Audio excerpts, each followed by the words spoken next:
Praegu, sel hetkel, kui te neid sõnu kuulate, liigub teie keha läbi midagi täiesti nähtamatut. Mitte õhk, mitte valgus, midagi palju veidramat. Iga sekund tungib teie kehast läbi umbes 100 miljardit tumeaineosakest. Nad ei puuduta ühtegi aatomit teie kehas. Nad ei jäta mingit jälge. Nad lihtsalt libisevad läbi, nagu te ei eksisteeriks. Ja kõige hullem, te ei saa neid kunagi näha. Mitte kunagi. Sest 85% kogu universumi mateeriat on loodud millestki, mis ei suhtle valgusega üldse. See pole ulme. See on meie universumi kõige häiriv teaduslik fakt. Kujutage ette, et ärkate ühel hommikul ja avastate, et 85% teie majast on nähtamatu. Mitte läbipaistev nagu klaas, täiesti nähtamatu. Te ei saa seda puudutada, te ei saa seda kuulda, te ei saa seda tunda. Aga te teate, et see on seal, sest põrand teie all ei varja kokku. Seinad püsivad püsti, katus ei lange teie peale. Midagi hoiab seda kõike koos. Midagi massiivset, midagi võimsat. Aga te ei näe sellest mitte midagi. Täpselt selles olukorras on kogu inimkond praegu. Me elame universumis, kus peaaegu kogu reaalsus on meie meelte jaoks täiesti kättesaamatu. Kui Fritz Zwicky, Šveitsi astronoom, istus 1933. aastal California Tehnoloogia Instituudis ja vaatas läbi oma teleskoopi kooma galaktikate parve, ei osanud ta aimata, et ta on avastamas midagi, mis muudab meie arusaama reaalsusest igaveseks.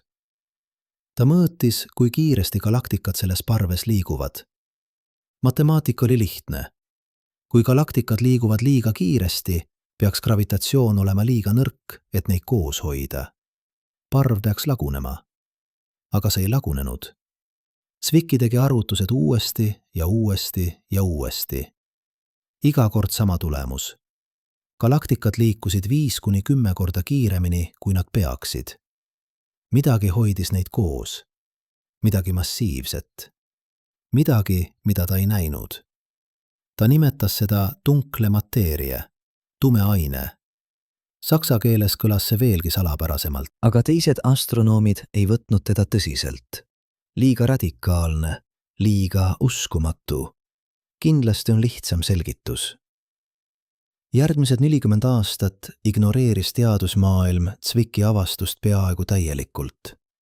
Kuni 1973. aastal Vera Rubin, Ameerika astronoom Carnegie instituudist, suunas oma teleskoopi Andromedasse. Ta ei otsinud tumeainet. Ta uuris, kui kiiresti tähed galaktika servades tiirlevad.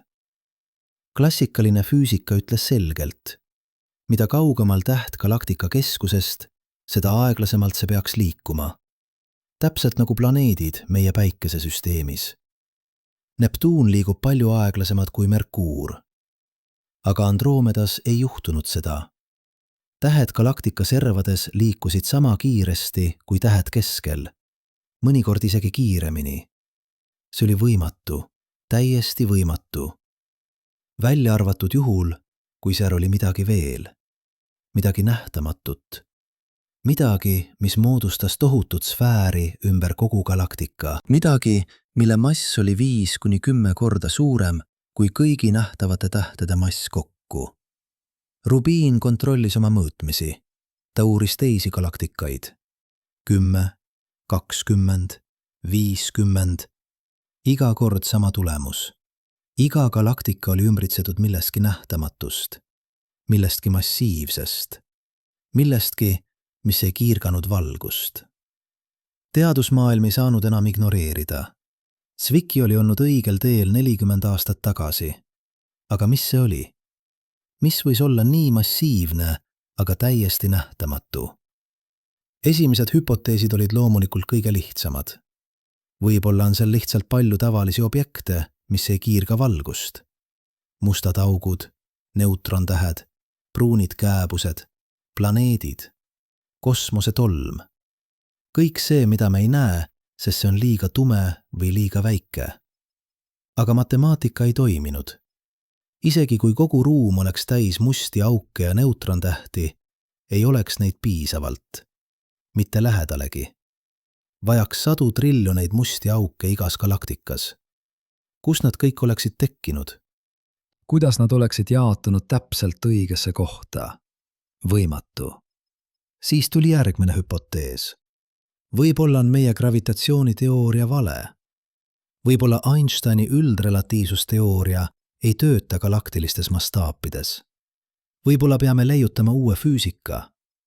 Mõned teadlased püüdsid. Nad lõid modifitseeritud gravitatsiooniteooriad. MOND, Modified Newtonian Dynamics, TVS, Tensor Vector Scalar Gravity, 10 teisi. Mõned neist töötasid hästi üksikute galaktikatega, aga mitte üks neist ei suutnud selgitada kõike, mida me nägime. Ja siis tuli 1996. aastal vaatlus, mis muutis kõik. 2 teadlaste gruppi, üks juhitud Saul Perlmutteri poolt Lawrence Berkeley laborist, teine juhitud Adam Riesi ja Brian Schmidti poolt, uurisid kaugeid supernoovaid. Tüüp IA supernoovad on nagu kosmilised tuletornid. Me teame täpselt, kui eredalt nad peavad põlema. Seega, kui me mõõdame, kui eredalt nad meile näivad, saame arvutada, kui kaugel nad on. Mõlemad grupid ootasid näha, et universumi paisumine aeglustub. Gravitatsioon peaks ju tõmbama kõike tagasi kokku, kas pole? Iga galaktika tõmbab iga teist galaktikat. Paisumine peaks aeglustuma. Aga see ei aeglustunud. See kiirenes. Universumi paisumine muutus kiiremaks ja kiiremaks. Midagi lükkas galaktikaid lahku. Midagi, mis töötas vastu gravitatsioonile. Midagi, mis täitis kogu tühja ruumi. Nad nimetasid seda tumeenergiaks. Nüüd oli meil 2 nähtamatut asja. Tume aine, mis käitus nagu tavaline aine. See kogunes galaktikatesse, see tõmbas gravitatsiooniga. Ja tumeenergia, mis täitis kogu ruumi ühtlaselt ja lükkas kõike lahku. Koos moodustasid nad 95% universumist. Kõik, mida me kunagi oleme näinud, iga täht, iga galaktika, iga planeet, iga aatom teie kehas, on ainult 5% reaalsusest.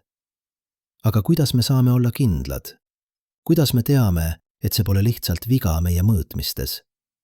Võib-olla me lihtsalt ei mõista midagi õigesti. 1999. aastal kosmoseteleskoop Chandra alustas röntgenkiirguse kaardistamist galaktikate parvedes.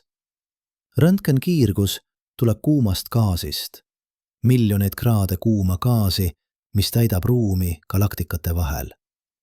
Selle gaasi mass on tohutu, palju suurem kui kõigi tähtede mass kokku.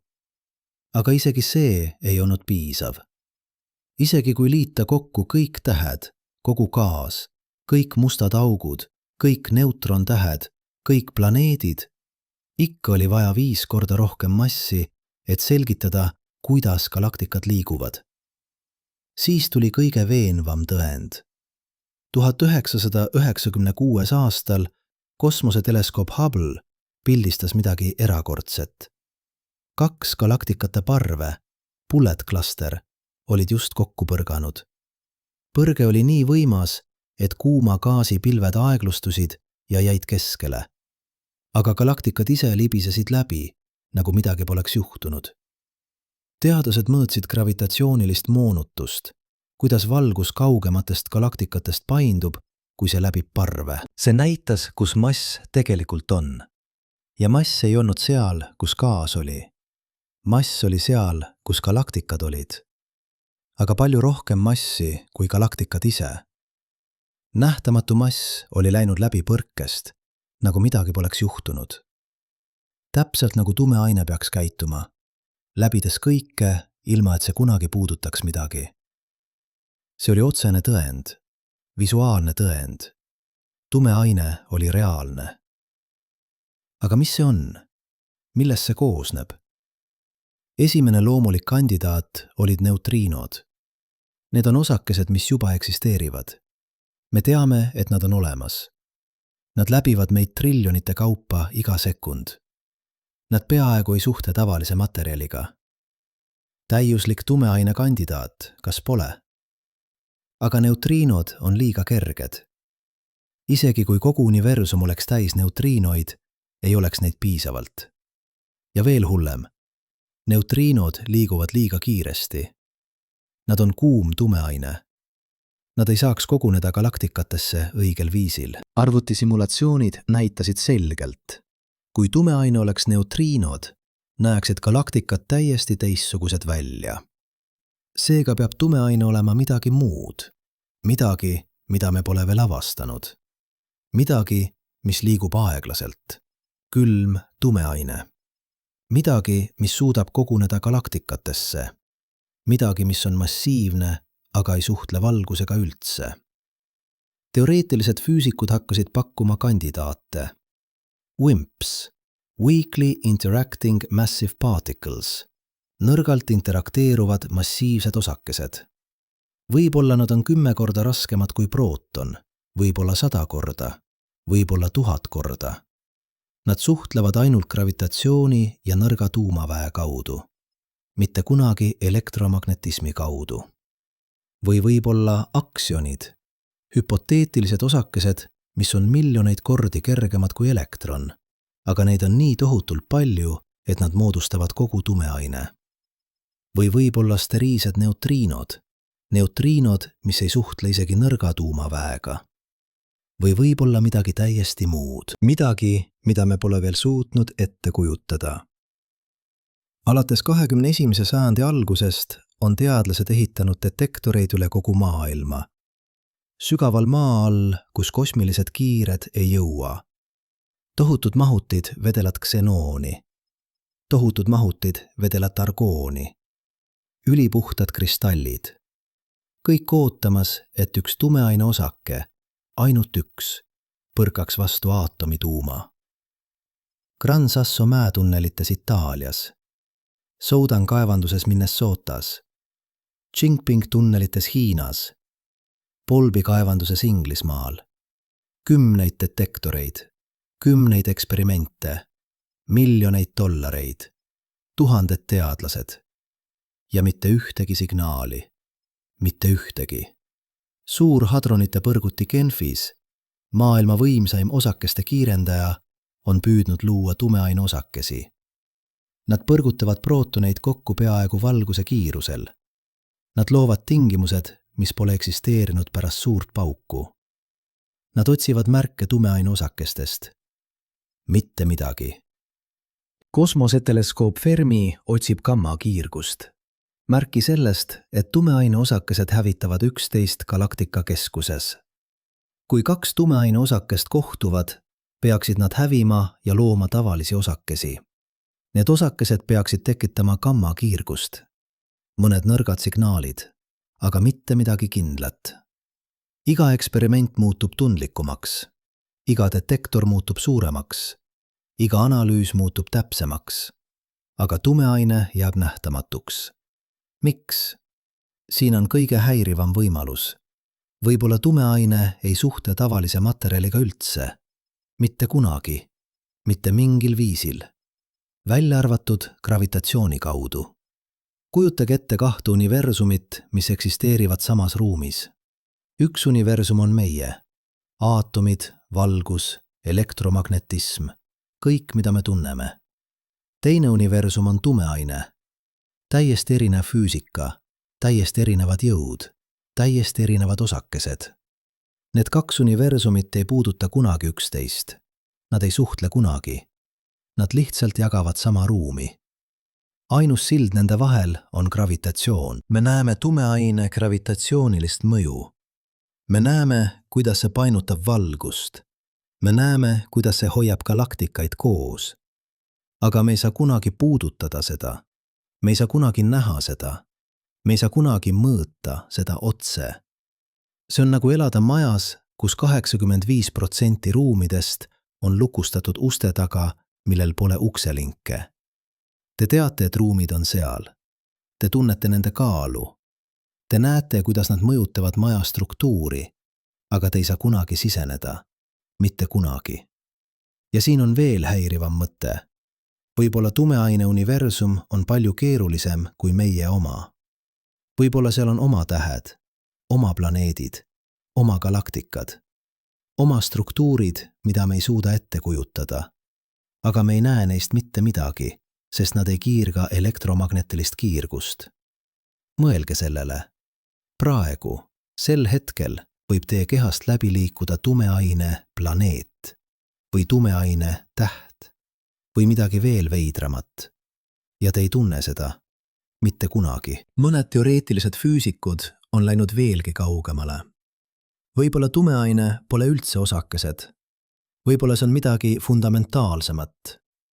Võib-olla see on ruumi enda omadus. Võib-olla gravitatsioon käitub erinevalt suurtel mastaapidel, aga mitte nii, nagu Mond ennustas. Võib-olla on olemas lisadimensioonid ja tumeaine on lihtsalt tavaline aine, mis lekib meie kolmemõõtmelisse ruumi 4. või 5. dimensioonist. Või võib-olla, ja see on kõige radikaalsem idee, tumeaine on seotud teadvusega. Mitte selles mõttes, et see oleks elus, vaid selles mõttes, et vaatleja ja vaadeldav pole nii eraldatud, kui me arvame. Kvantmehaanika on juba näidanud meile, et vaatlus muudab reaalsust. Võib-olla tumeaine on osa sellest sügavamast seosest. Aga need on spekulatsioonid. Ilusad spekulatsioonid. Põnevad spekulatsioonid. Aga spekulatsioonid. Fakt jääb. 85% universumist on meile täiesti kättesaamatu. Ja see muudab kõike. 300 aastat tagasi Isaac Newton mõtles, et ta on avastanud universumi põhiseadused, gravitatsioon, liikumise seadused, matemaatiline täpsus. Universum oli nagu kell, täiuslik mehhanism, mida me saame mõista. 200 aastat tagasi teadlased uskusid, et me oleme peaaegu kõik avastanud. Veel mõned detailid ja füüsika on valmis. 100 aastat tagasi Einstein näitas meile, et ruum ja aeg on paindlikud. Kvantmehaanika näitas meile, et reaalsus on veider. Aga me uskusime ikka, et me saame kõike mõista. Võib-olla mitte täna, võib-olla mitte homme, aga lõpuks. Nüüd me teame, 95% universumist on midagi, mida me ei mõista. Ja suurem osa sellest on midagi, mida me võib-olla ei saa kunagi mõista. See pole lihtsalt teaduslik probleem. See on filosoofiline kriis. Kogu inimkonna ajalugu oleme elanud eeldusel, et reaalsus on põhimõtteliselt tunnetatav. Et kui me oleme piisavalt nutikad, piisavalt kannatlikud, piisavalt täpsed, siis me saame mõista kõike. Kogu universum on meie mõistuse jaoks avatud. Aga nüüd universum ütleb meile, ei. Suurem osa minust on teile igaveseks suletud. Mitte sellepärast, et te pole piisavalt nutikad, mitte sellepärast, et teie tehnoloogia pole piisavalt arenenud, vaid sellepärast, et teie meeled, nägemine, kuulmine, puudutamine töötavad elektromagnetismi kaudu. Ja suurem osa universumist ei suhtle elektromagnetismiga. Te olete nagu pime inimene, kes püüab mõista värve. Mitte sellepärast, et värvid pole reaalsed, vaid sellepärast, et teie meeled pole loodud neid tajuma. Või veel täpsemalt. Te olete nagu olend, kes tajub ainult ühte oktaavi helisid, aga universum mängib sümfooniat, mis ulatub 10 oktaavide üle. Te kuulete ainult väikest fragmenti. Ülejäänu on teile igaveseks vaikus. Aga mis siis, kui me vaatame seda teisest küljest? Mis siis, kui küsimus pole, miks me ei näe tumeainet, vaid mida tumeaine tegelikult teeb? Sest siin on asi. Tumeaine pole lihtsalt passiivne nähtamatu mass, mis lihtsalt eksisteerib. See on universumi arhitekt. See on jõud, mis lõi kõik struktuurid, mida me näeme. Iga galaktika, iga galaktikate parv, iga kosmilise võrgustiku niit. Kõik see eksisteerib ainult tänu tumeainele. Ilma tumeaineta poleks meid olemas. Vaatame tagasi aega, kui universum oli ainult 300 000 aastat vana. See on hetk, mil esimest korda tekkis midagi, mida me võime nimetada struktuuriks. Enne seda oli universum liiga kuum, liiga tihe, liiga kaootiline. Aga 300 000 aastat pärast suurt pauku oli temperatuur langenud piisavalt, et elektronid ja prootonid said ühineda aatomiteks. Esimest korda sai valgus vabalt liikuda. See hetk on jäädustatud kosmilises mikrolaine taustkiirguses, CMB. See on kõige vanem valgus, mida me saame näha. Pildistatuna satelliitide poolt nagu COBE, WMAP ja Planck näitab see meile universumit, mis on peaaegu täiuslikult ühtlane. Peaaegu, aga mitte päris. On väikesed kõikumised, väga väikesed. 1 osa 100 000. Mõnes kohas on temperatuur 2,17,001 kraadi. Teises kohas 2,17,002 kraadi. Mikroskoopilised erinevused. Aga need mikroskoopilised erinevused on kõige tähtsam asi, mida me kunagi oleme mõõtnud. Sest need väikesed kõikumised on seemned. Seemned, millest kasvasid galaktikad. Seemned, millest kasvas kogu struktuur, mida me täna näeme. Ja need seemned olid loodud tumeaine poolt. Siin on, kuidas see toimus. Vahetult pärast suurt pauku oli tumeaine juba seal. See ei suhtle valgusega, seega see ei olnud seotud kõige muu kuuma plasmaga. Tavaline aine, prootonid, elektronid, footonid, oli nagu üks suur kuum supp, kus kõik põrkas pidevalt üksteise vastu. Aga tumeaine võis vabalt liikuda. Tumeaine võis hakata kogunema. Ja see kogunes. Väikesed juhuslikud tiheduse kõikumised kvantvälja fluktuatsioonidest. Need said tumeaine jaoks gravitatsioonilisteks lõksudeks. Kus oli natuke rohkem tumeainet, seal gravitatsioon oli natuke tugevam. Tugevam gravitatsioon tõmbas veel rohkem tumeainet. Veel rohkem tumeainet tõi veel tugevama gravitatsiooni. Positiivne tagasiside. Tumeaine hakkas moodustama võrgustikku, niite, sõlmi, tühikuid, nagu ämbliku võrk, mis ulatub läbi kogu universumi. Ja see võrgustik kasvas. Iga miljon aastat muutus see tihedamaks, struktureeritumaks, keerulisemaks. Aga tavaline aine oli ikka veel kinni selles kuumas plasmas. Valgus ja aine olid nii tihedalt seotud, et gravitatsioon ei saanud neid kokku tõmmata. Iga kord, kui gravitatsioon püüdis luua tihedama piirkonna, lükkas kiirguse rõhk selle laiali. Nagu püüda ehitada liivakünkast tuulises tormis. Kuni 300 000 aastat pärast suurt pauku. Sel hetkel, kui elektronid ja prootonid ühinesid aatomiteks, muutus kõik. Valgus eraldus ainest. Esimest korda sai tavaline aine vabalt liikuda ja esimest korda sai gravitatsioon hakata seda kokku tõmbama. Aga kuhu see kogunes? Täpselt sinna, kus tumeaine juba oli.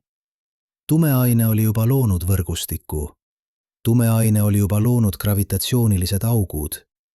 Nüüd tavaline aine hakkas nendesse aukudesse kukkuma, nagu vesi, mis voolab mäest alla.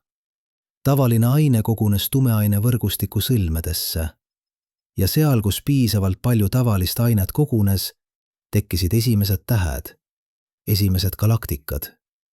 Iga galaktika, mida me täna näeme, on ehitatud tumeaine karkassi ümber.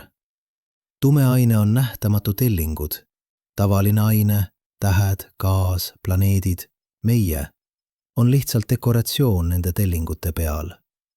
Arvutisimulatsioonid näitavad seda kristallselgelt. Teadlased nagu Volker Springel Max Plancki instituudist on loonud simulatsioone, mis jälgivad miljardeid tumeaineosakesi alates suurest paugust kuni tänapäevani. Millennium Simulation Illustris TNG Eagle. Iga simulatsioon muutub võimsamaks. Iga simulatsioon näitab sama mustrit. Tumeaine moodustab kosmilise võrgustiku. Paksud niidid, mis ühenduvad tihedaid sõlmi. Tohutud tühjad piirkonnad, voidid, kus pole peaaegu midagi. Ja täpselt selles võrgustikus, täpselt neis sõlmedes moodustuvad galaktikad.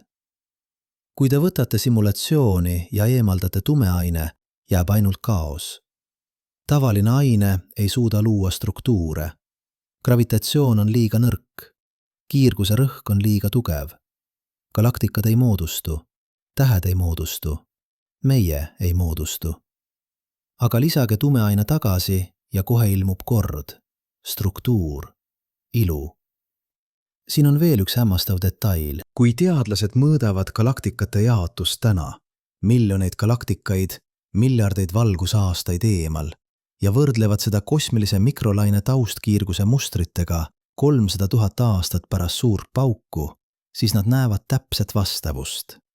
Väikesed kõikumised CMB-s, need mikroskoopilised temperatuuri erinevused, ennustavad täpselt, kus galaktikad täna on. Sõlm CMB-s muutub galaktikate parveks. Niit CMB-s muutub galaktikate filamendiks. Tühik CMB-s muutub kosmiliseks voidiks. 13 miljardit aastat evolutsiooni ja muster on ikka seal, sest tumeaine hoidis seda mustrit alles. Tumeaine oli mälu, mis kandis struktuuri edasi läbi kogu universumi ajaloo. Aga kuidas täpselt tumeaine mõjutab üksikuid galaktikaid? Võtame meie oma galaktika, Linnutee, umbes 100 miljardit täht. Tohutu spiraal, mis pöörleb ümber keskse musta augu.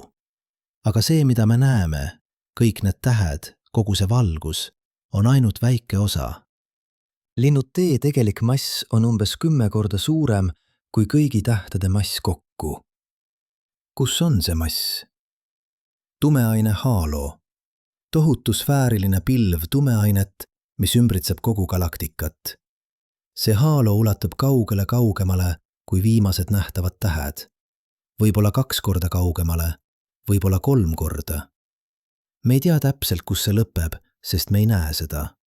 Aga me teame, et see on seal. Me mõõdame tähtede kiirusi.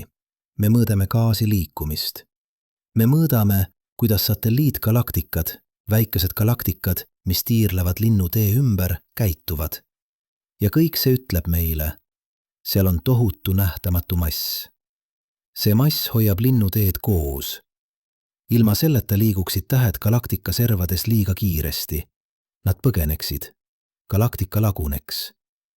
Aga tumeaine haalo hoiab neid kinni, nagu nähtamatu gravitatsiooniline võrk. Ja siin on veel midagi veidrat. Tumeaine haalo pole staatiline, see on dünaamiline. Tumeaine osakesed liiguvad, nad tiirlevad, nad moodustavad vooge. Mõned neist voogudest läbivad täpselt seda kohta, kus me praegu oleme, päikesesüsteemi. Praegu, sel hetkel, liigub läbi päikesesüsteemi tumeaine vool. Umbes 1 tumeaine osake kuubisentimeetri kohta. See ei kõla palju, aga mõelge. Iga sekund läbib maad umbes 100 miljardit tumeaine osakest ruutsentimeetri kohta. Läbi teie keha. Läbi selle seadme, millega te seda kuulate. Läbi kõige. Ja me ei tunne seda, mitte kunagi. Aga see mõjutab meid. Mitte otse, aga kaudselt. Sest see tumeaine halo määrab, kuidas meie galaktika käitub. Kuidas see suhtleb teiste galaktikatega. Kuidas see evolutsioneerub.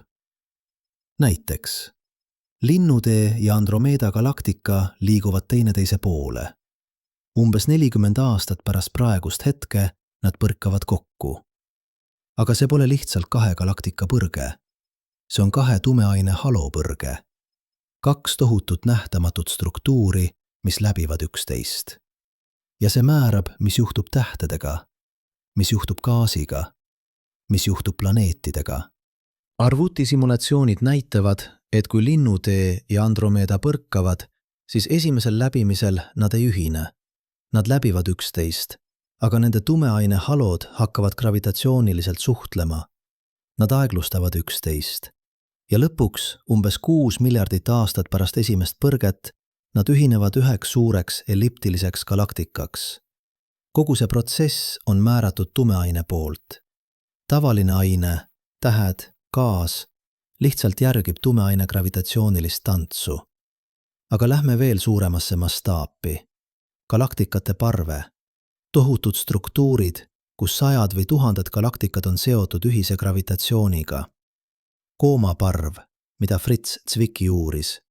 Virgo parv, Fornax parv. Iga parv on nagu väike universum iseeneses ja iga parv on domineeritud tumeaine poolt. Kui teadlased mõõdavad galaktikate liikumist parvedes, näevad nad sama mustrit, mida Zwicky nägi. Galaktikad liiguvad liiga kiiresti, palju liiga kiiresti. Kui seal oleks ainult nähtav aine, peaks parv lagunema miljonite aastate jooksul, aga parved on stabiilsed miljardeid aastaid. Miks? Sest iga parv on manduv tohutus tumeaine halos. See halo on nii massiivne, et see hoiab kõiki galaktikaid kinni, isegi kui nad liiguvad tuhandeid kilomeetreid sekundis. Ja siin tuleb kõige võimsam tõend tumeaine kohta. Gravitatsiooniline läätsimine. Einsteini üldrelatiivsusteooria ütleb, et mass painutab ruumi. Ja kui ruum on painutatud, siis valgus, mis läbib seda ruumi, paindub samuti. Nagu valgus, mis läbib klaasist läätsed. Aga siin on läätse asemel gravitatsioon. Kui valgus kaugest galaktikast läbib galaktikate parve, mis on meie ja selle galaktika vahel, siis parve gravitatsioon painutab valgust. Ja me näeme moonutatud pilti. Mõnikord näeme mitut pilti samast galaktikast. Mõnikord näeme täielikku ringi, Einsteini ringi. Teadlased saavad mõõta, kui palju valgus on painutatud ja sellest arvutada, kui palju massi on parves. Täpselt. Sõltumatult sellest, kas see mass kiirgab valgust või mitte. Ja iga kord, iga parve puhul on tulemus sama. Umbes 85% massist ei kiirga valgust. 85% on tumeaine. Aga gravitatsiooniline läätsimine annab meile veel midagi. See näitab meile, kus tumeaine täpselt on. Me saame luua kaarte. Kaarte nähtamatust. Ja need kaardid näitavad midagi hämmastavat. Tumeaine ei ole ühtlaselt jaotunud. See moodustab struktuure, niite, sõlmi, võrgustikku. Täpselt nagu arvutisimulatsioonid ennustasid. Üks kõige kuulsam pilt on Hubble'i teleskoobi pilt galaktikate parvest Abell 2722. Pildil on sadu galaktikaid, aga teadlased lisasid sellele pildile veel ühe kihi. Tumeaine kaardi, mis on arvutatud gravitatsioonilisest läätsinemisest. Ja see, mida nad nägid, oli vapustav. Tumeaine moodustab tohutuid niite, mis ühendavad galaktikaid, nagu kosmilised sillad, nagu nähtamatu võrgustik, mis hoiab kõike koos. Aga see pole ainult üks parv, see on kogu universum. Sloan Digital Sky Survey, üks suurimaid galaktikate kaardistamise projekte, on mõõtnud miljonite galaktikate positsioone. Ja kui te vaatate neid andmeid, näete sama mustrit. Galaktikad pole juhuslikult jaotunud. Nad moodustavad võrgustikku. Paksud niidid, kus galaktikaid on palju. Tohutud tühjad piirkonnad, voidid, kus galaktikaid on vähe või pole üldse. See on kosmilise võrgustiku struktuur ja see on loodud tumeaine poolt. Iga niit on tumeaine filament. Iga sõlm on tumeaine halo. Iga void on piirkond, kus tumeaine on ära voolanud. Tavaline aine lihtsalt järgib tumeaine juhiseid. Ja siin on kõige hämmastavam osa. See struktuur on ennustatav. Kui te võtate kosmilise mikrolaine taustkiirguse andmed, need mikroskoopilised kõikumised 300 000 aastat pärast suurt pauku ja lasete arvutil simuleerida, kuidas need kõikumised arenevad 13 miljardit aastat, siis te saate täpselt selle võrgustiku, mida me täna näeme. Mitte ligikaudu, täpselt. See tähendab, et me mõistame gravitatsiooni. Me mõistame, kuidas struktuurid kasvavad. Me mõistame tumeaine käitumist, isegi kui me ei tea, mis see on. Aga siin on paradoks. Me saame ennustada, kuidas miljardid galaktikad käituvad. Me saame ennustada kogu universumi struktuuri. Aga me ei suuda tuvastada ühtegi tumeaine osakest laboris. Miks? Üks võimalus on, et tumeaine osakesed on lihtsalt liiga nõrgalt interakteeruvad. Nad läbivad meie detektoreid miljoneid kordi, aga tõenäosus, et üks neist põrkab vastu aatomituuma, on nii väike, et me peame ootama aastaid või aastakümneid või sajandeid. Teine võimalus on, et me otsime valet asja. Võib-olla tumeaine pole vimbid, võib-olla pole aksjonid, võib-olla on see midagi täiesti muud. Midagi, mida meie praegused detektorid ei suuda üldse tuvastada. Kolmas võimalus on kõige häirivam. Võib-olla tumeaine ei suhtle tavalise materjaliga üldse. Mitte kunagi. Mitte mingil viisil. Välja arvatud gravitatsiooni kaudu. Ja gravitatsioon on nii nõrk jõud, et üksikute osakeste tasemel on see täiesti tuvastamatu. Mõelge sellele. Gravitatsioon on umbes 10 astmes 38 korda nõrgem kui elektromagnetism. See tähendab, et gravitatsiooniline jõud 2 prootoni vahel on 1 jagatud 10 astmes 38 korda nõrgem kui elektromagnetiline jõud nende vahel. Täiesti tühine. Me tunneme gravitatsiooni ainult sellepärast, et planeedid ja tähed on nii massiivsed. Aga üksikute osakeste tasemel gravitatsioon on praktiliselt olematu. Seega, kui tumeaine suhtleb ainult gravitatsiooni kaudu, siis üksikute tumeaine osakeste tuvastamine on võimatu. Täiesti võimatu. Me peame vaatama suuri masse, galaktikaid, galaktikate parvi, kogu universumit. Ja see on täpselt see, mida me teeme. Aga see tähendab ka midagi sügavamat. See tähendab, et on olemas reaalsuse kiht, mis on meile igaveseks kättesaamatu mikroskoopilisel tasemel. Me saame näha selle mõju suurtes mastaapides, aga me ei saa kunagi puudutada seda. Me ei saa kunagi uurida üksikut tumeaine osakest laboris. See on nagu püüda mõista ookeani, vaadates ainult laineid rannas. Te näete laineid. Te mõõdate nende kõrgust. Te mõõdate nende sagedust. Te saate isegi ennustada, millal järgmine laine tuleb. Aga te ei näe kunagi üksikuid veemolekule. Te ei näe kunagi, kuidas need molekulid liiguvad. Te näete ainult kollektiivset käitumist. Tumeaine on meile nagu veemolekulid on lainetele. Me näeme kollektiivset mõju, aga mitte üksikuid komponente. Ja siin on veel üks mõte, mis muudab kõike veelgi veidramaks. Mõned teoreetilised füüsikud on hakanud küsima, mis siis, kui tumeaine pole üks asi? Mis siis, kui see on terve perekond erinevaid osakesi, nagu tavaline aine? Mõelge, tavaline aine koosneb paljudest erinevatest osakestest. Elektronid, prootonid, neutronid, kvargid, neutriinosid, fotoonid. 10 erinevaid osakesi, igaühel oma omadused, oma massid, oma interaktsioonid. Miks peaks tumeaine olema lihtsam? Miks peaks seal olema ainult üks tüüpi osake?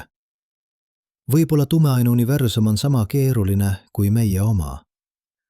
Võib-olla seal on tumeaine elektronid, tumeaine prootonid, tumeaine fotoonid, terve tumeaine füüsika, millel on oma jõud, oma seadused, oma struktuurid.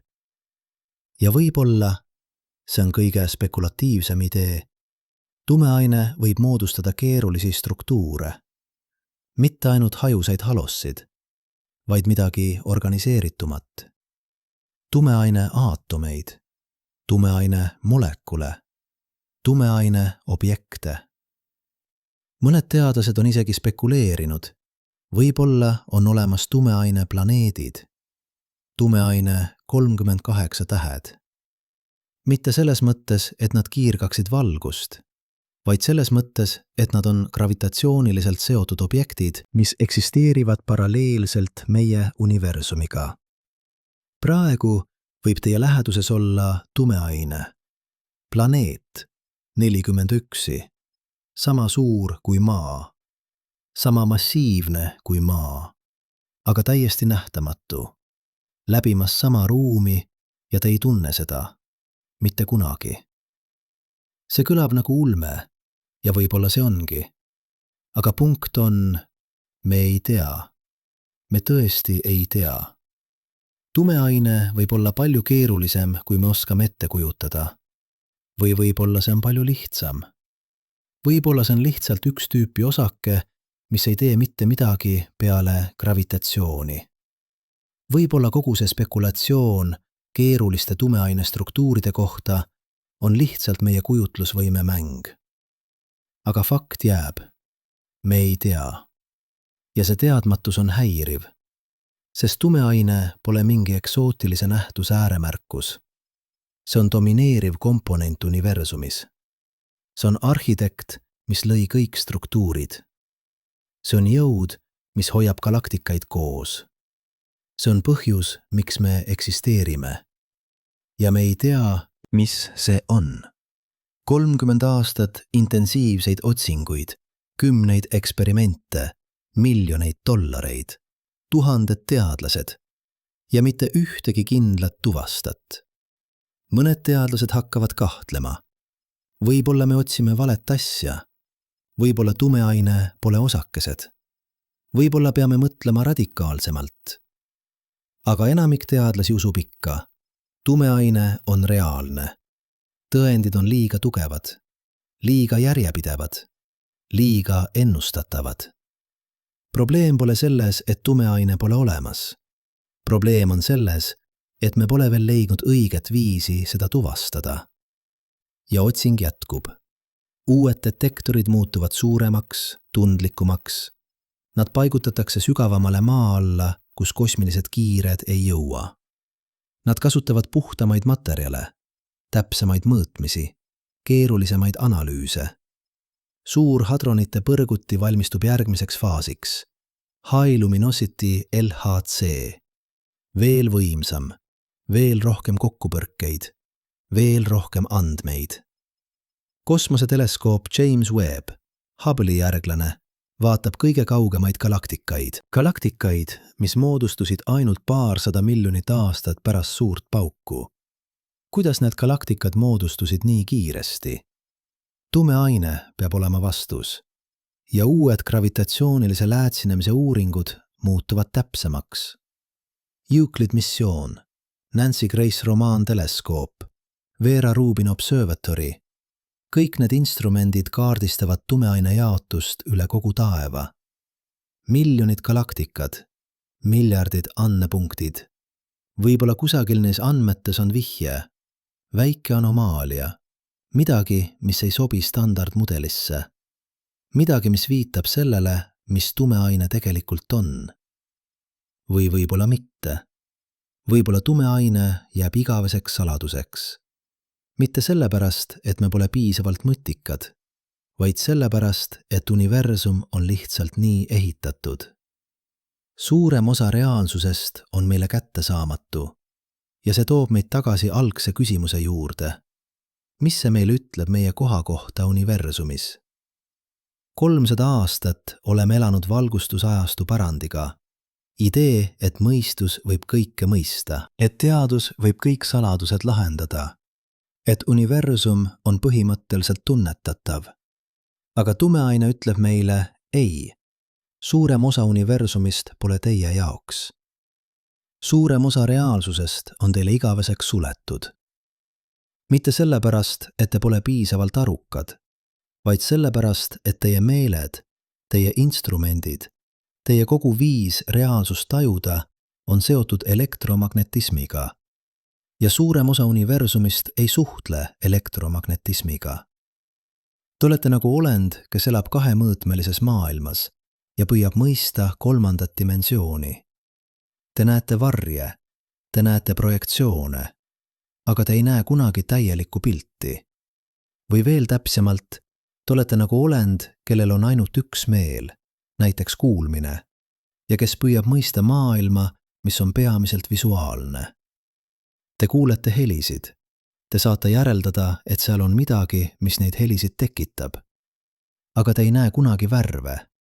Te ei näe kunagi vorme. Te ei näe kunagi valgust. Tumeaine on meile nagu värvid on kurdile.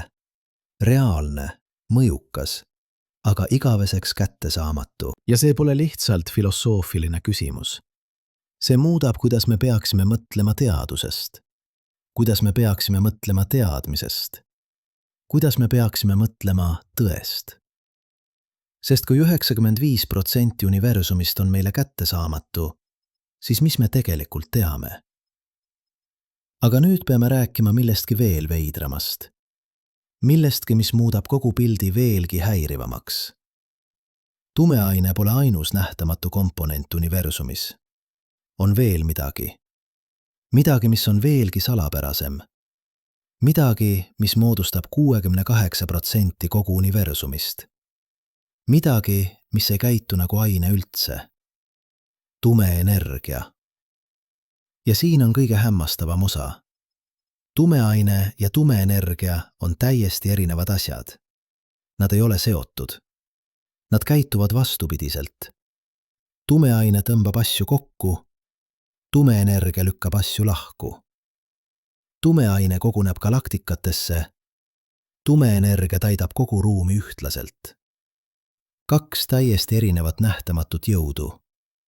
2 täiesti erinevat saladust. Ja koos moodustavad nad 95% kõigest, mis eksisteerib. Vaatame, kuidas me seda avastasime.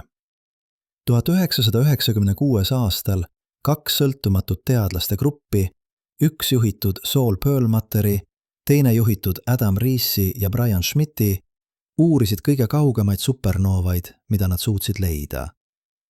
Tüüp Ia supernoovad. Need on tähed, mis plahvatavad alati täpselt samal viisil, alati sama eredusega, kosmilised tuletornid.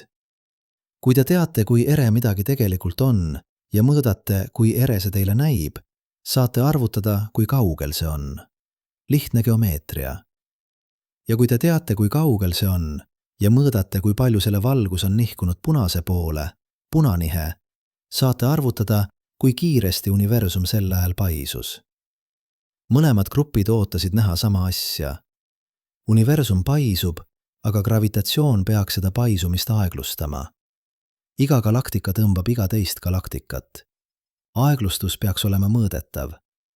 Küsimus oli ainult, kui palju. Aga kui nad analüüsisid andmeid, nägid nad midagi täiesti ootamatut. Paisumine ei aeglustunud, see kiirenes. Kauged supernoovad olid tuhmimad, kui nad peaksid olema. See tähendas, et nad olid kaugemal, kui nad peaksid olema. See tähendas, et universum paisus kiiremini minevikus kui praegu. Ei, oodake. Vastupidi. Universum paisub kiiremini praegu kui minevikus. Paisumine kiirenes. See oli võimatu, täiesti võimatu. Gravitatsioon peaks alati aeglustama, alati tõmbama asju tagasi kokku. Kuidas saab paisumine kiireneda? Esimene reaktsioon oli viga. Kindlasti on viga mõõtmistes. Või supernoovad pole nii standardsed, kui me arvasime. Või kosmoses on tolmu, mis muudab neid tuhmimaks. Või midagi muud. Aga mõlemad grupid said sama tulemuse, sõltumatult. Erinevate teleskoopidega, erinevate meetoditega. Sama tulemus. Paisumine kiirenes. Ja siis tulid kinnitused. Kosmilise mikrolaine taustkiirguse mõõtmised WMAP satelliidilt. Galaktikate jaotuse mõõtmised Sloan Digital Sky Survey'st. Gravitatsioonilise läätsinemise mõõtmised. Kõik näitasid sama asja. Universum on täidetud millegi nähtamatuga, mis lükkab asju lahku. Midagi, millel on negatiivne rõhk. Midagi, mis käitub vastupidiselt kõigele, mida me teame.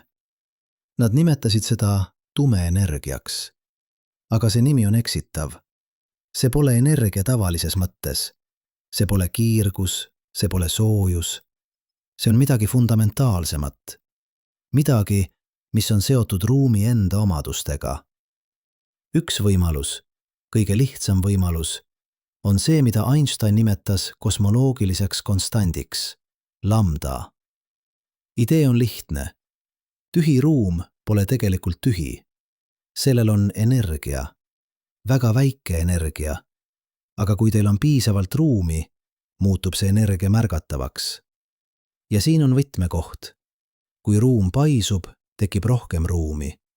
Ja rohkem ruumi tähendab rohkem energiat. Aga see energia ei lahju. See jääb samaks tihedusega.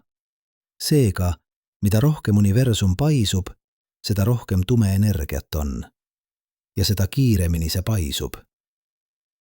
Positiivne tagasiside, aga vastupidine sellele, mida me nägime tumeainega. Tumeaine aeglustab paisumist. Tume energia kiirendab seda. Ja praegu, sel hetkel, võidab tume energia. Umbes 5 miljardit aastat tagasi, täpselt sel ajal, kui meie päikesesüsteem moodustus, oli pöördepunkt. Enne seda domineeris tumeaine.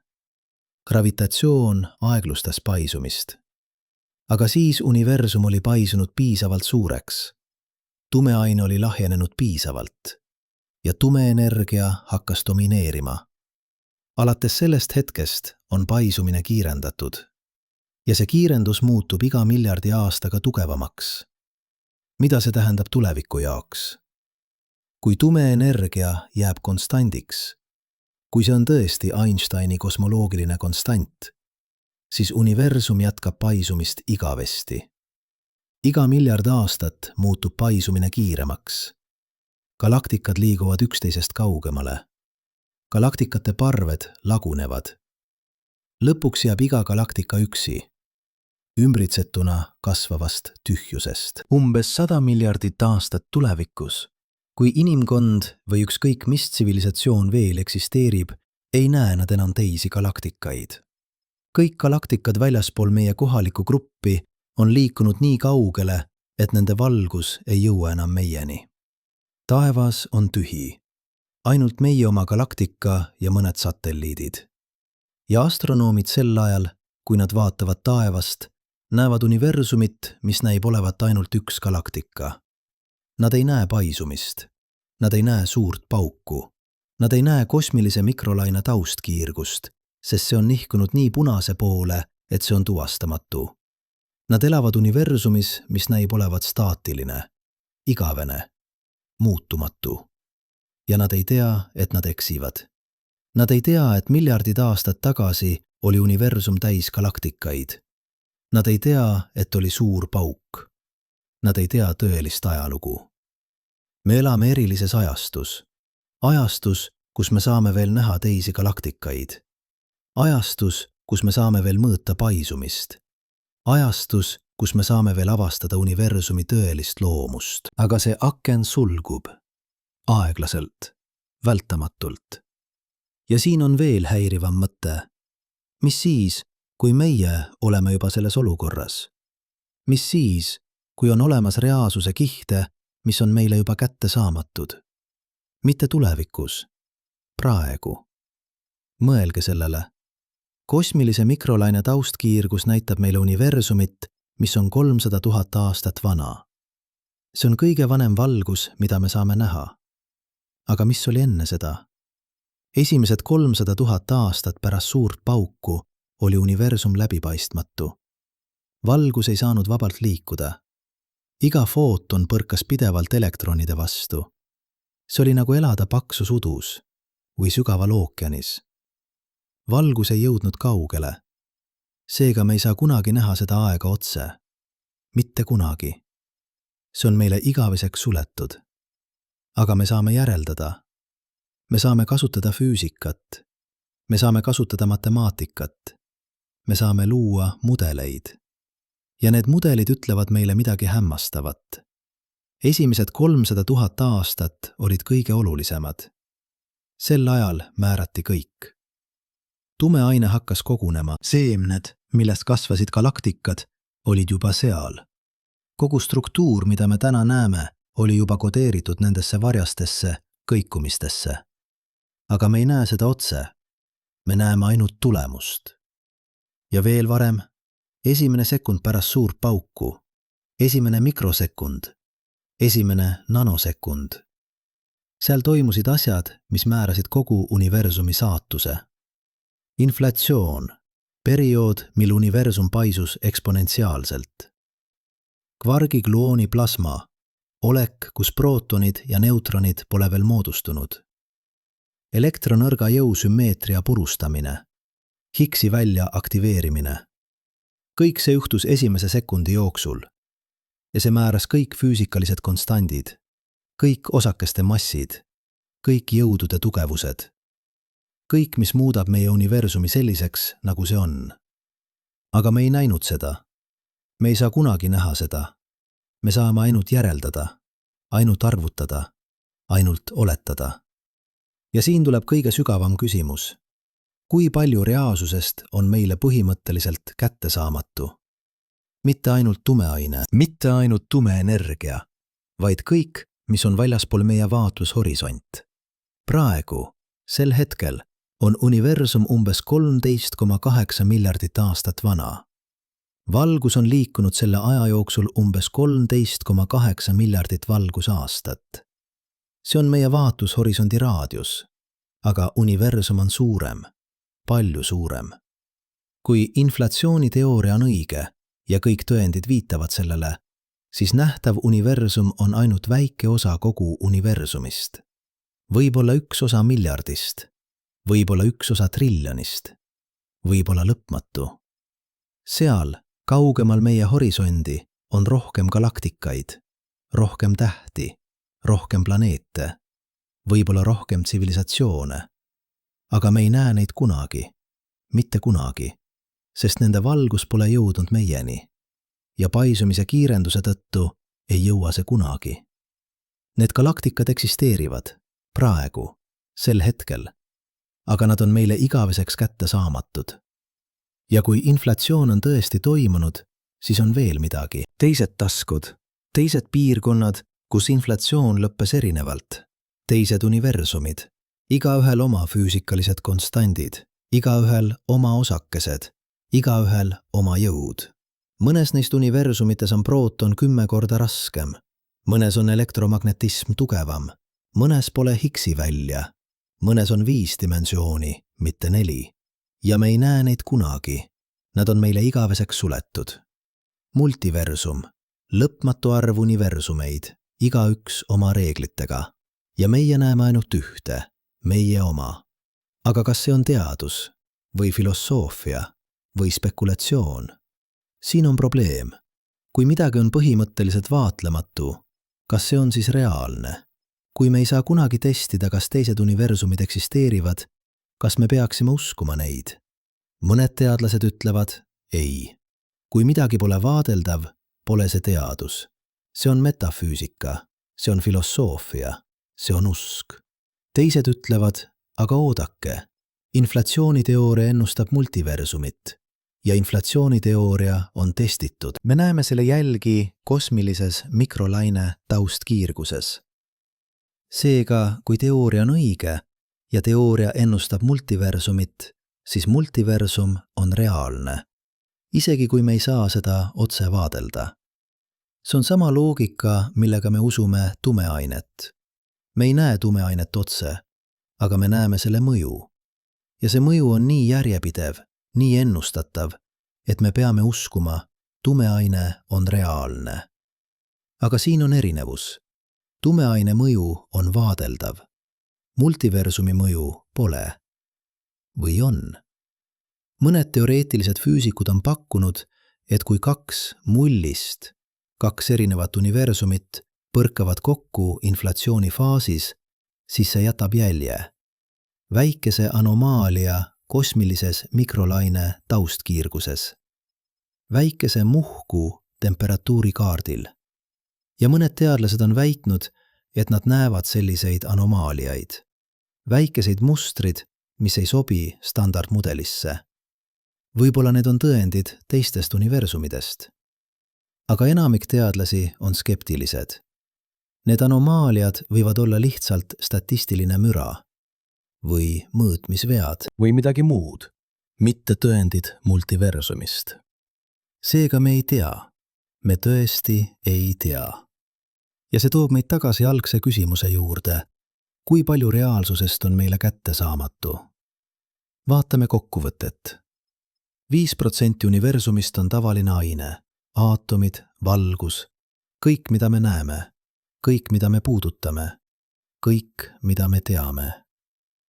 27% on tumeaine, nähtamatu, tuvastamatu, aga gravitatsiooniliselt aktiivne. See loob struktuurid, see hoiab galaktikaid koos. Ilma selleta poleks meid olemas. 68% on tumeenergia, veelgi salapärasem. See täidab kogu ruumi, see lükkab asju lahku, see kiirendab paisumist. See määrab universumi tulevikku. Kokku 95% universumist on midagi, mida me ei mõista. Aga see pole kõik. Väljaspool meie vaatlushorisont on lõpmatu universum. Galaktikad, mida me ei näe kunagi. Tähed, mida me ei näe kunagi. Planeedid, mida me ei näe kunagi. Ja võib-olla, kui inflatsioon on õige, lõpmatu arv teisi universumeid. Igaüks oma füüsikaga, igaüks oma reeglitega, igaüks oma saatusega. Kui palju reaalsusest on meile kättesaamatu? 95% meie universumist, pluss lõpmatu hulk väljaspool meie horisont, pluss võib-olla lõpmatu arv teisi universumeid. Me näeme vähem kui 5%, vähem kui 1%, vähem kui 1 miljondik reaalsusest. Ja see pole isegi kõige häirivam osa. Kõige häirivam osa on see, me ei tea, mida me ei tea. Mõelge sellele. Tumeaine avastati ainult sellepärast, et see mõjutab midagi, mida me näeme. Galaktikate liikumine, valguse paindumine. Kui tumeaine ei mõjutaks midagi, mida me saame vaadelda, ei teaks me sellest kunagi. Kui palju on veel asju, mis ei mõjuta midagi, mida me saame vaadelda? Kui palju on veel jõude, mis ei suhtle elektromagnetismiga? Kui palju on veel välju, mis ei suhtle gravitatsiooniga? Kui palju on veel dimensioone, mida me ei taju? Me ei tea. Me ei saa teada. Sest definitsiooniliselt, kui midagi ei mõjuta midagi, mida me saame mõõta, siis see on meile igaveseks nähtamatu. See on nagu küsida, kui palju on värve, mida me ei näe, kui palju on helisid, mida me ei kuule, kui palju on lõhnu, mida me ei haista. Me teame, et on infrapuna. Me teame, et on ultraheli. Me teame, et on molekulid, mida meie nina ei tuvasta. Aga me teame seda ainult sellepärast, et me lõime instrumendid. Me laiendasime oma meeli. Aga kui on midagi, millele pole võimalik luua instrumenti, midagi, mis ei suhtle ühegi jõuga, mida me tunneme, midagi, mis eksisteerib täiesti paralleelses reaalsuses. Me ei tea. Me ei saa kunagi teada. Ja siin on kõige sügavam paradoks. Teadus on ehitatud eeldusel, et reaalsus on tunnetatav. Et kui me vaakleme, mõõdame, eksperimenteerime, siis me saame tõde teada. Kogu teaduslik meetod põhineb sellel. Aga nüüd me avastame, et suurem osa reaalsusest pole tunnetatav. Mitte meie jaoks. Mitte meie meetoditega. Mitte meie füüsikaga. Kas see tähendab, et teadus on ebaõnnestunud? Ei. Vastupidi. Teadus on õnnestunud. Teadus on näidanud meile, kui vähe me teame. Teadus on näidanud meile meie piiranguid. Teadus on näidanud meile, et universum on palju suurem, palju veidram, palju salapärasem, kui me kunagi oskasime ette kujutada. Ja see on teaduse triumf. Mitte ebaõnnestumise. Sest teadus pole kunagi väitnud, et me saame kõike teada. Teadus on ainult meetod. Meetod, kuidas õppida, kuidas avastada, kuidas mõista seda, mis on meile kättesaadav. Ja see, mis on meile kättesaadav, on juba uskumatult rikas, juba uskumatult keeruline, juba uskumatult ilus. 5% universumist, see väike osa, mida me näeme, sisaldab miljardeid galaktikaid, triljoneid tähti, lugematul hulgal planeete, elu, teadvust, tsivilisatsioone ja me alles hakkame seda mõistma. Aga tumeaine ja tumeenergia meeldetavad meile. see pole kõik. See pole isegi lähedal kõigele. See on ainult väike aken. Väike pilguheit tohutust reaalsusest, mis ulatub kaugemale meie mõistmisest. Ja võib-olla see on kõige ilusam mõte. Võib-olla see on hea. Võib-olla on hea, et universum on suurem kui meie mõistus. Võib-olla on hea, et on saladusi, mida me ei lahenda kunagi. Võib-olla on hea, et on reaalsuse kihte, mis jäävad igaveseks kättesaamatuks. Sest see tähendab, et alati on midagi veel avastada. Alati on midagi veel õppida. Alati on midagi, mis ületab meid. Ja võib-olla just see lõpmatu saladus, see lõpmatu imestus on see, mis muudab elu tähendusrikkaks. 300 aastat tagasi Newton mõtles, et ta on avastanud universumi põhiseadused. 100 aastat tagasi Einstein mõtles, et ta on lähedal lõplikule tõele. 50 aastat tagasi füüsikud mõtlesid, et veel mõned aastakümned ja kõik on selge. Aga iga kord, kui me arvame, et oleme lähedal, avab universum uue ukse. Näitab meile uut saladust. Meeldetavad meile, kui vähe me tegelikult teame. Tume aine ja tume energia on kõige uuemad uksed, kõige uuemad saladused. Aga nad ei ole viimased. Alati on veel midagi. Alati. Ja võib-olla see on kõige radikaalsem mõte. Võib-olla küsimus pole, mis on tume aine või mis on tume energia. Võib-olla küsimus on, miks me eeldame, et me peaksime suutma vastata. Võib-olla universum pole loodud meie mõistmiseks. Võib-olla me oleme lihtsalt väike osa tohutust reaalsusest, mis ulatub kaugemale meie tajust. Võib-olla meie roll pole kõike mõista, vaid lihtsalt imestada. Imestada selle üle, et me eksisteerime. Imestada selle üle, et me saame küsida küsimusi. Imestada selle üle, et universum on nii rikas, nii keeruline, nii salapärane, et isegi pärast 1000 aastaid uurmist oleme me alles alguses. Ja võib-olla see ongi piisav.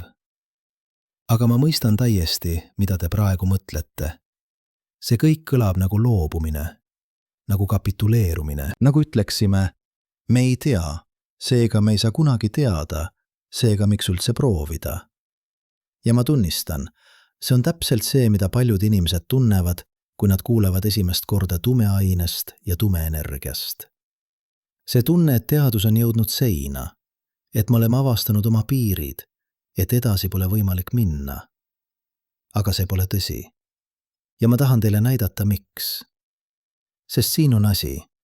Iga suur teaduslik läbimurre ajaloos on alguse saanud täpselt sellest. Tunnistusest, et me ei tea. Mitte lihtsalt me ei tea veel, vaid me ei mõista midagi fundamentaalset. Newton ei leiutanud gravitatsiooni, sest ta mõistis kõike. Ta leiutas gravitatsiooni, sest ta tunnistas.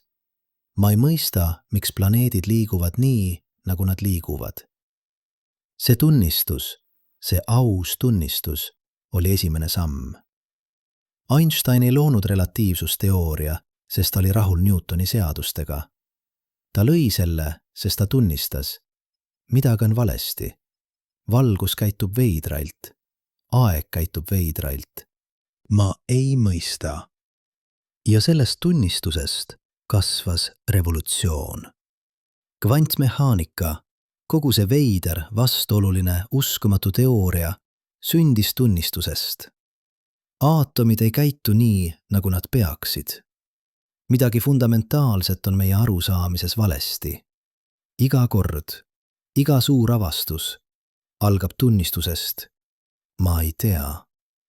Ja tumeaine, tumeenergia, need pole erandid. Need on järgmine samm samas mustris. Me tunnistame, 95% universumist on midagi, mida me ei mõista. See tunnistus pole nõrkus. See on jõud. Sest ainult siis, kui me tunnistame, et me ei tea, saame me hakata tõeliselt otsima. Aga siin on kõige olulisem küsimus. Küsimus, mis muudab kõike. Mida tähendab teada? 300 aastat oleme mõelnud, et teadmine tähendab täielikku mõistmist. Et kui me teame kõiki osakesi, kõiki jõude, kõiki võrrandeid, siis me teame universumit. Aga võib-olla see pole õige viis mõelda. Vaatame, mida me tegelikult teame tumeaine kohta. Me ei tea, mis see on. Me ei tea, millistest osakestest see koosneb. Me ei tea, kuidas seda otse tuvastada. Aga me teame, kuidas see käitub. Me teame, et see koguneb gravitatsiooniliselt. Me teame, et see ei suhtle elektromagnetismiga. Me teame, et see moodustab halosid ümber galaktikate. Me teame, et see lõi kosmilise võrgustiku struktuuri. Me teame, et ilma selleta poleks galaktikaid, poleks tähti, poleks meid. Me teame selle mõju. Me teame selle rolli. Me teame selle tähtsust. Kas see pole teadmine? Mõelge sellele analoogiale. Te ei tea, mis on teadvus. Keegi ei tea. Me ei tea, kuidas neuronid loovad subjektiivse kogemuse. Me ei tea, miks on midagi, mida tundub olevat mina. Me ei tea, kuidas füüsikalised protsessid muutuvad kvaliteediks, punaseks, valutavaks, ilusaks. Aga me teame, et teadvus eksisteerib. Me teame, kuidas see käitub.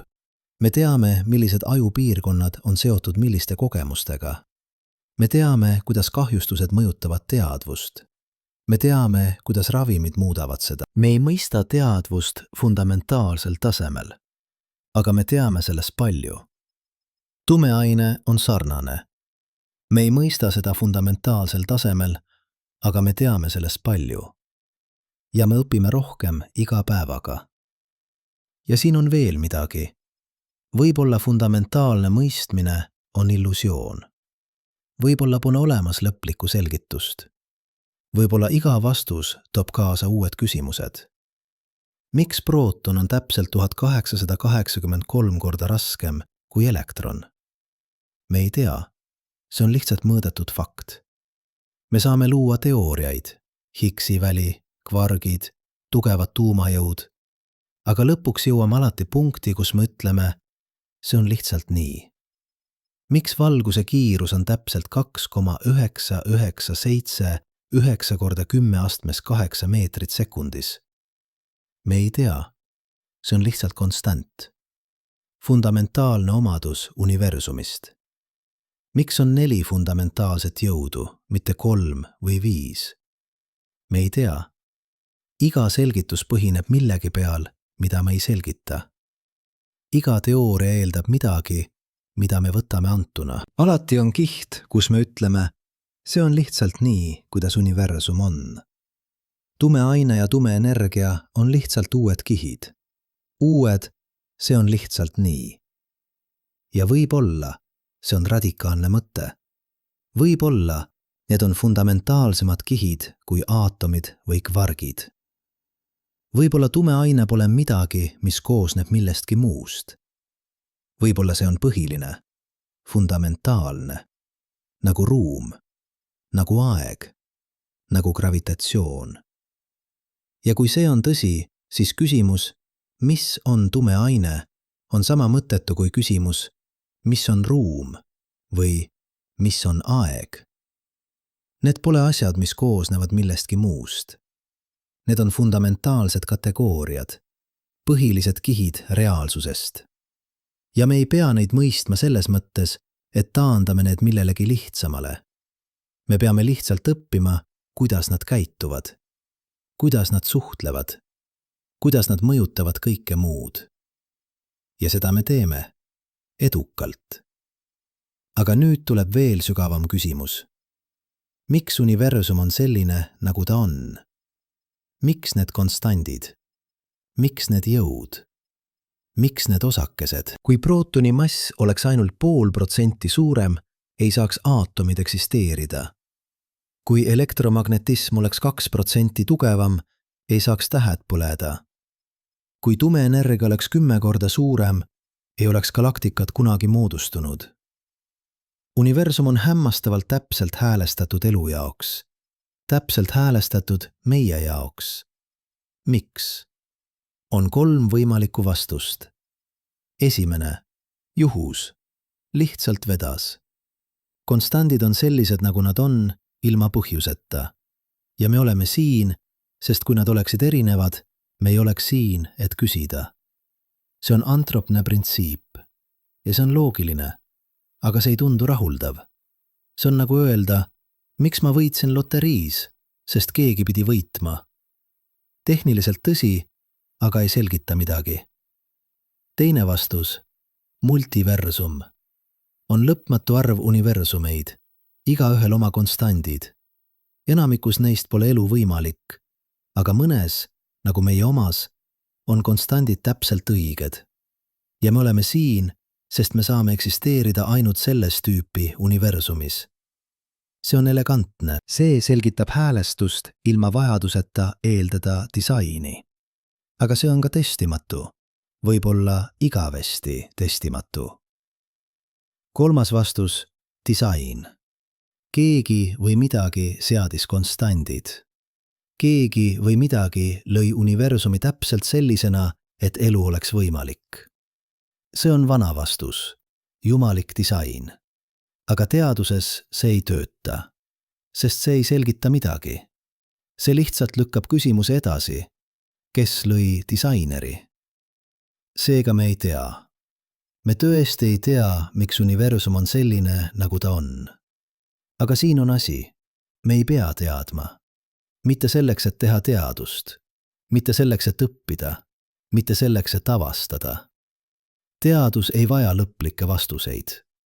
Teadus vajab ainult järgmist küsimust, järgmist vaatlust, järgmist eksperimenti. Ja tumeaine annab meile küsimusi, palju küsimusi. Kuidas tumeaine osakesed täpselt suhtlevad? Kas nad suhtlevad üksteisega? Kas on tumeaine jõud, midagi analoogset elektromagnetismile, aga tumeaine jaoks? Kas tumeaine võib moodustada keerulisi struktuure?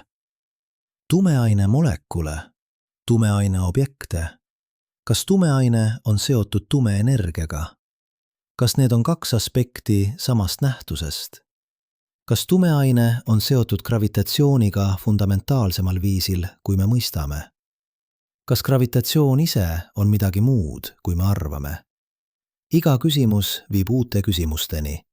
Iga vastus avab uusi uksed. See on teaduse ilu, mitte lõplikud vastused, vaid lõpmatu avastamise protsess. Ja siin on kõige ilusam osa. Me ei ole üksi selles protsessis. Praegu, sel hetkel, on tuhanded teadlased üle kogu maailma pühendunud nendele küsimustele. Nad ehitavad detektoreid sügaval maa all. Nad analüüsivad andmeid kosmoseteleskoopidest. Nad loovad arvutisimulatsioonid. Nad arendavad uusi teooriaid. Nad ei tee seda raha pärast. Enamik neist võiks teenida palju rohkem erasektoris. Nad ei tee seda kuulsuse pärast. Enamik neist jääb anonüümseks. Nad teevad seda, sest nad tahavad teada. Sest nad on uudishimulikud. Sest nad ei suuda mitte teha. See on inimkonna kõige ilusam omadus. Mitte meie intelligentsus, mitte meie tehnoloogia, vaid meie uudishimu. Meie võimetus leppida teadmatusega. Meie vajadus küsida, miks? Ja tumeaine, see tohutu, nähtamatu, salapärane reaalsus, on meie uudishimu kõige uuem väljakutse. Aga lähme veel sügavamale. Mis on meie koht selles universumis? 300 aastat tagasi me mõtlesime, et maa on universumi keskpunkt. Siis me avastasime, et maa tiirleb ümber päikese. Siis me avastasime, et päike on üks täht miljardite seas. Siis me avastasime, et meie galaktika on üks miljardite seas. Siis me avastasime, et nähtav universum on ainult väike osa kogu universumist. Iga samm on olnud samm eemale keskpunktist.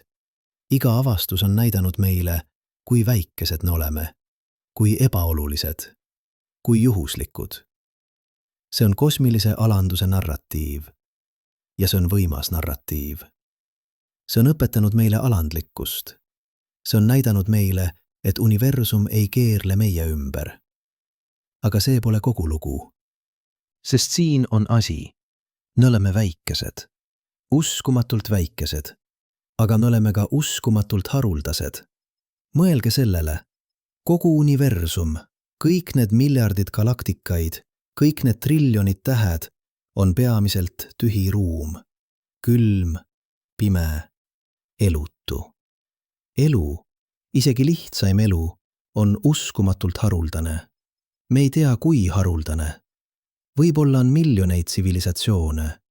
Võib-olla oleme üksi. Aga isegi kui on miljoneid, on see ikka üks tsivilisatsioon miljardi galaktika kohta. Ja teadvus? Teadvus, mis suudab mõista universumit. Teadvus, mis suudab küsida, miks? See on veelgi haruldasem. Me oleme ainsad või ühed vähestest olendid universumis, kes suudavad vaadata tähtede poole ja mõista, mis need on. Kes suudavad mõõta valgust, mis on reisitud miljardeid aastaid. Kes suudavad arvutada, mis juhtus esimese sekundi jooksul pärast suurt pauku. Me oleme universum, mis on muutunud teadlikuks iseendast. See pole väike asi. See on kõige erakordne asi, mida me teame. Ja tumeaine? Tumeaine muudab selle veelgi erakordsemaks. Sest tumeaine näitab meile, et universum on palju suurem, palju veidram, palju salapärasem, kui me kunagi oskasime ette kujutada. Ja ometi me suudame seda uurida. Me suudame seda mõõta. Me suudame seda mõista, vähemalt osaliselt. Me oleme väikesed, aga me ei ole ebaolulised. Me oleme osa universumist, mis on muutunud piisavalt keeruliseks, et mõista iseennast. Ja see on ime. Tõeline ime. Aga siin on veel midagi. Tumeaine meeldetavad meile, et me ei ole kõige. Me ei ole isegi enamik. Me oleme väike erand, väike saare tavaline aine, tohutus tumeaine ookeanis. Ja see peaks muutma, kuidas me mõtleme iseendast. Me ei ole universumi keskpunkt. Me ei ole universumi eesmärk. Me ei ole isegi universumi tüüpiline osa. Me oleme anomaalia.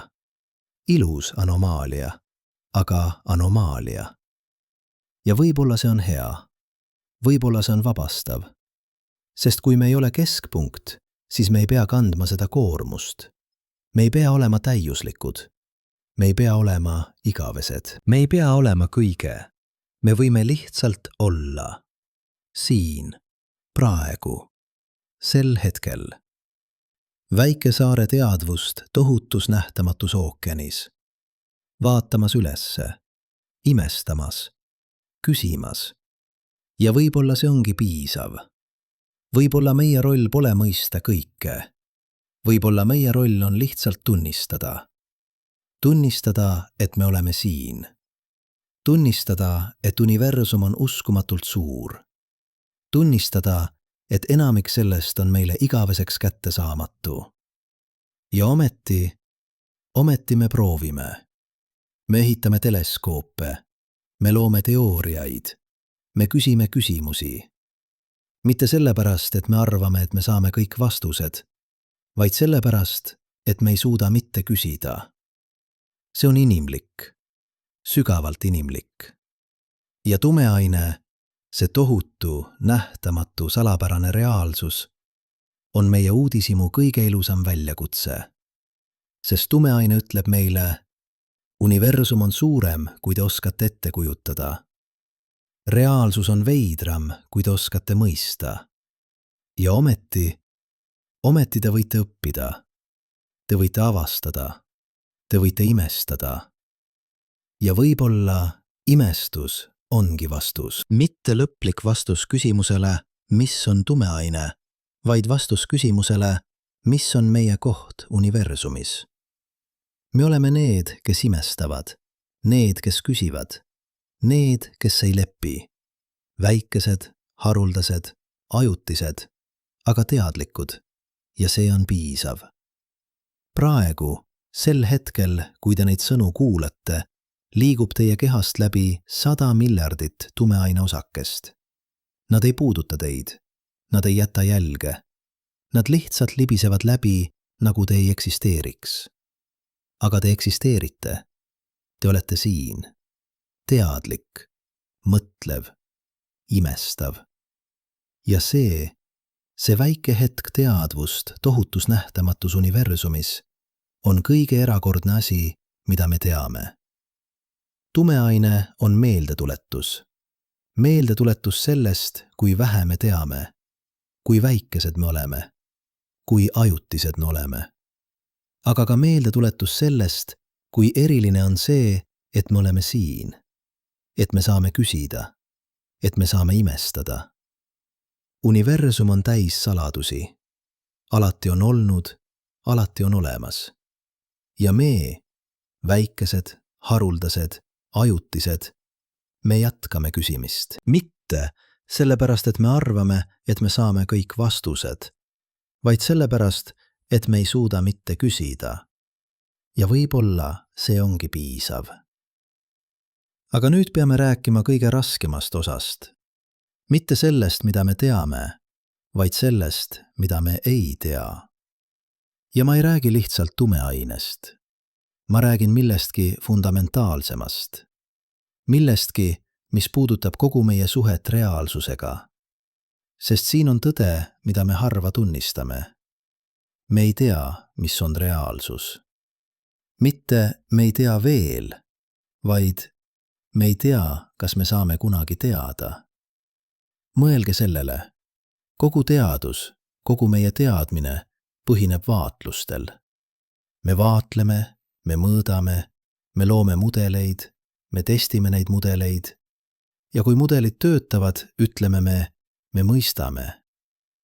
Aga mis on vaatlus? Vaatlus on interaktsioon. Midagi, fotoon, elektron, gravitatsioonilaine peab puudutama meie instrumente. Peab jätma jälje, peab kandma informatsiooni. Ja siin on probleem.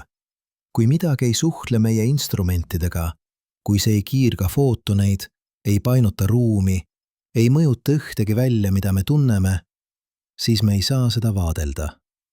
Mitte kunagi. Tumeaine on esimene asi, mis on näidanud meile seda piiri selgelt. 85% mateeriat universumis ei suhtle valgusega. Üldse. Mitte kunagi. Me teame, et see on seal ainult sellepärast, et see painutab ruumi. Gravitatsioon on meie ainus aken tumeainesse. Ainus sild kahe universumi vahel. Nähtava ja nähtamatu. Aga mis siis, kui on midagi, mis ei suhtle isegi gravitatsiooniga? Mõned teoreetilised füüsikud on spekuleerinud. Võib-olla on olemas varjatud sektorid, täiesti erinevad väljad, täiesti erinevad osakesed, täiesti erinevad jõud. Ja need sektorid ei suhtle meie sektoriga üldse. Mitte gravitatsiooni kaudu, mitte ühegi jõu kaudu. Nad eksisteerivad samas ruumis, samas ajas, aga nad on meile täiesti nähtamatud, igaveseks. Kas see on võimalik? Füüsika ei ütle ei. Füüsika ütleb, me ei tea. Ja kui see on võimalik, kui on olemas reaalsuse kihid, mis ei suhtle meiega üldse, siis kui palju reaalsusest on meile kätte saamatu? Mitte 95%. Võib-olla 99,9%. Võib-olla 99,999%. Võib-olla lõpmatu. Võib-olla see, mida me nimetame universumiks, kõik, mida me saame kunagi vaadelda, on ainult üks väike kiht tohutust mitmekihilisest reaalsusest. Nagu olend, kes elab kahemõõtmelisel pinnal ja ei tea, et eksisteerib kolmas dimensioon, või 4 või 1000. See pole ulme. See on tõsine filosoofiline probleem. Probleem, millega teadus peab silmitsi seisma. Sest kui on olemas reaalsuse kihid, mida me ei saa põhimõtteliselt vaadelda, siis mis me tegelikult teame? Vaatame seda teisest küljest. Mis on teadvus? Me ei tea. Me teame, et neuronid tulistavad.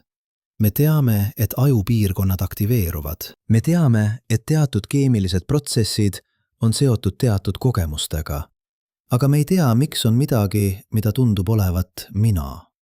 Me ei tea, kuidas füüsikalised protsessid, elektroonid, mis liiguvad läbi sünapside, muutuvad subjektiivseks kogemuseks, punaseks, valutavaks, ilusaks. See on raske probleem teadusest, hard problem of consciousness. Ja see pole lihtsalt tehnilise teadmise puudumine. See on fundamentaalne lõhe meie mõistmises. Mõned filosoofid, nagu David Chalmers, väidavad, et see probleem pole kunagi lahendatav.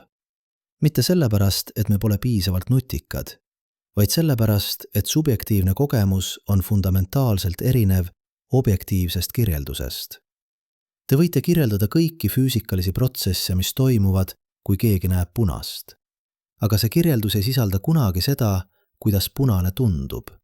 Seda, milline on olla see, kes näeb punast. Ja kui see on tõsi, kui subjektiivne kogemus on fundamentaalselt kirjeldamatu füüsikaliste terminitega, siis on olemas reaalsuse kiht, mis on igaveseks suletud objektiivsele teadusele. Mitte sellepärast, et teadus on nõrk, vaid sellepärast, et see kiht on fundamentaalselt erinev tüüpi asi. Tumeaine on meile nähtamatu, sest see ei suhtle valgusega. Aga teadus on meile kirjeldamatu, sest see on fundamentaalselt subjektiivne. Kaks erinevat piiri, kaks erinevat viisi, kuidas reaalsus põgeneb meie mõistmise eest. Ja võib-olla need pole ainsad piirid. Mõelge ajale, mis on aeg? Me mõõdame seda, me kasutame seda, me elame selles. Aga me ei tea, mis see on. Füüsika ütleb meile, et aeg on dimensioon, nagu ruum. Aga see ei tundu õige. Ruum on lihtsalt seal. Aga aeg voolab, aeg liigub. Aeg kannab meid tulevikku. Või kas kannab? Füüsika ütleb, et mineviku, oleviku ja tuleviku erinevus on illusioon. Einsteini võrrandites on aeg lihtsalt koordinaat. Mineviku ja tuleviku ei ole fundamentaalset erinevust. Kõik hetked eksisteerivad võrdselt. Aga see ei ole see, kuidas me kogeme aega. Me kogeme, et olevik on eriline, et minevik on läinud, et tulevik pole veel siin. Miks? Me ei tea. Mõned füüsikud, nagu Carlo Rovelli, väidavad, et aeg on seotud entroopiaga. Aeg voolab suunas, kus entroopia kasvab, kus kord muutub kaoseks. Aga see ei selgita, miks me kogeme aega nii, nagu me seda kogeme.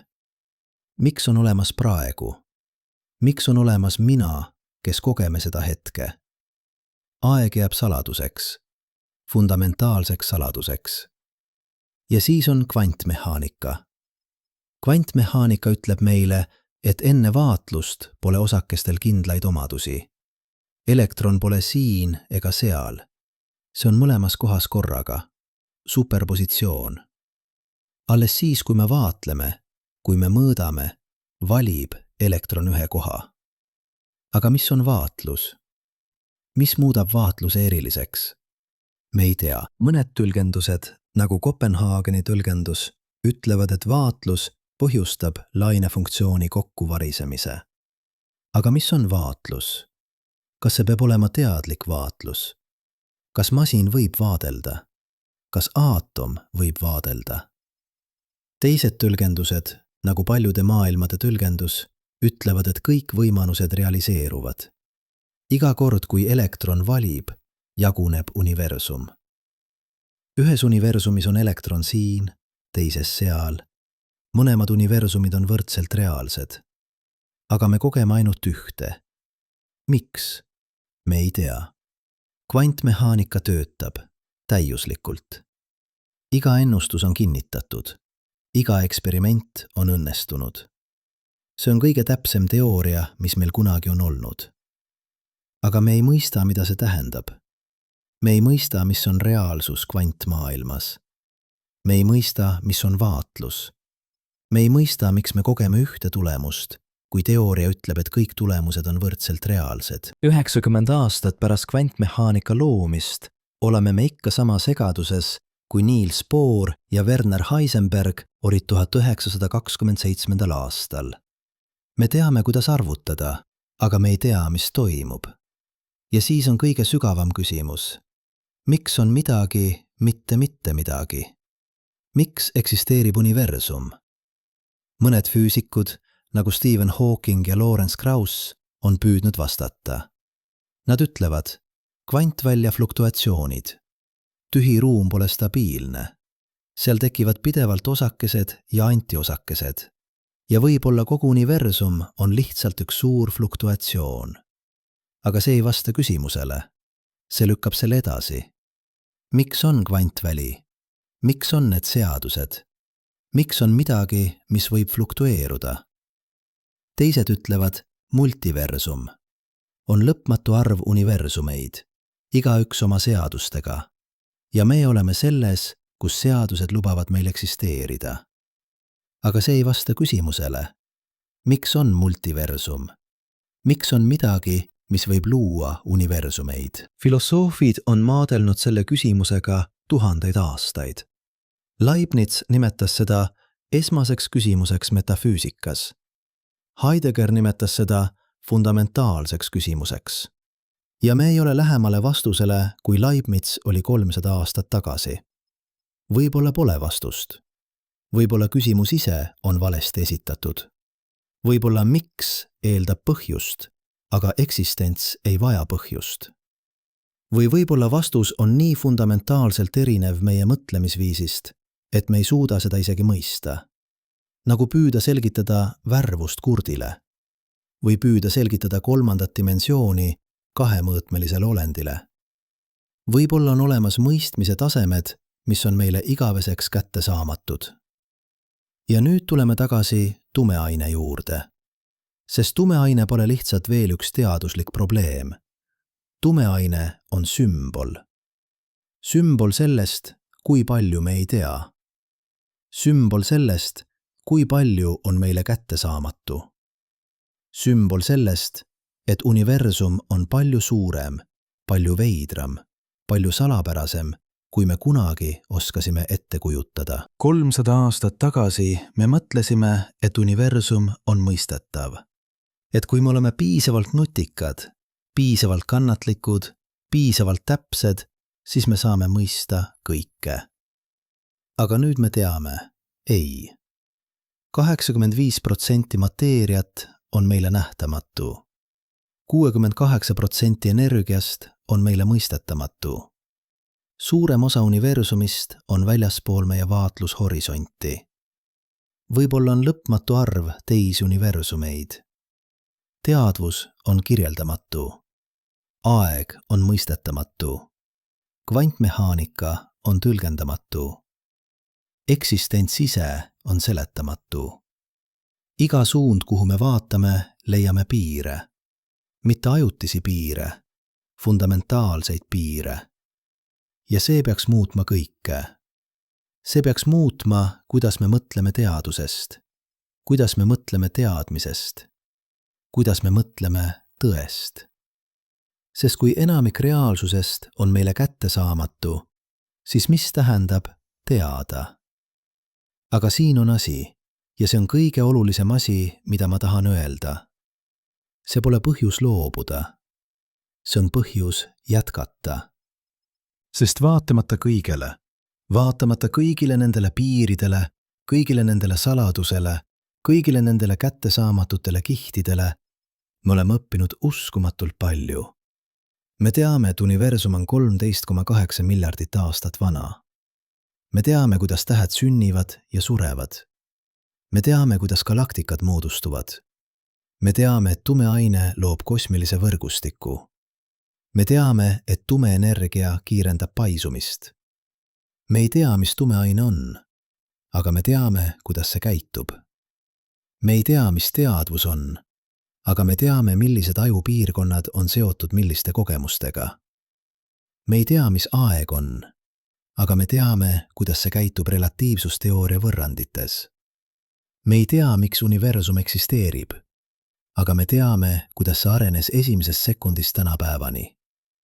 Me teame vähe, aga see vähene on uskumatu. Ja iga vastus, iga väike tükike mõistmist avab uusi küsimusi, sügavamaid küsimusi. ilusamaid küsimusi. See pole viga, see on omadus. See on see, kuidas teadus töötab. See on see, kuidas avastamine töötab.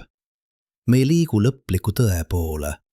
Me liigume sügavamate küsimuste poole ja see on ilus. Aga nüüd peame rääkima millestki isiklikumast. Mis see kõik tähendab teie jaoks? Teile, kes kuulate neid sõnu. Sest tumeaine pole lihtsalt abstraktne teaduslik kontseptsioon. See puudutab teid. Otse. Praegu. Praegu. Sel hetkel. Liigub teie kehast läbi 100 miljardit tumeaine osakest. Iga sekund. Nad läbivad iga aatomit. Nad läbivad iga rakku. Nad läbivad teie aju. Teie südame. Teie silmad, millega te loete või kuulate neid sõnu. Ja te ei tunne seda. Mitte kunagi. Te olete ümbritsetud millestki tohutust, millestki massiivsest, millestki, mis moodustab enamiku reaalsusest, aga see on teile täiesti nähtamatu. Nagu elada ookeanis ja mitte teada, et vesi eksisteerib. Ja see peaks muutma, kuidas te mõtlete iseendast. Sest te ei ole see, mida te arvate olevat. Te arvate, et te olete keha, aatomid, molekulid, rakud. Aga need aatomid, kogu tavaline aine, millest te koosnete, on ainult 5% reaalsusest. Te olete väike saare tavalist ainet tohutus tumeaine ookeanis. Ja see tumeaine ookean läbib teid. Iga hetk, iga sekund. Ilma, et te kunagi tunneksite seda. Te olete läbipaistvam, kui te arvate, poorsem, avatum. Aga te olete ka erilisem, kui te arvate. Sest vaatamata sellele, et te olete ainult 5%, ainult väike erand, ainult haruldane anomaalia, te olete teadlik. Te suudate vaadata tähtede poole ja mõista, mis need on. Te suudate mõõta valgust, mis on reisitud miljardeid aastaid. Te suudate arvutada, mis juhtus esimese sekundi jooksul pärast suurt pauku. Te olete universum, mis on muutunud teadlikuks iseendast. Ja see on uskumatu. Aga siin on kõige sügavam mõte. Võib-olla teie teadvus, see subjektiivne kogemus, see mina, mis loeb või kuulab neid sõnu, pole lihtsalt kõrvalprodukt. Võib-olla see pole lihtsalt juhuslik omadus, mis tekkis evolutsiooni käigus. Võib-olla teadvus on midagi fundamentaalsemat. Mõned füüsikud, nagu Roger Penrose, on spekuleerinud, et teadus on seotud kvantprotsessidega ajus. Et teadus on viis, kuidas universum vaatleb iseennast kvantmehaanika mõttes. Teised, nagu panpsühhismi pooldajad, väidavad, et teadus on fundamentaalne omadus reaalsusest, nagu mass, nagu laeng.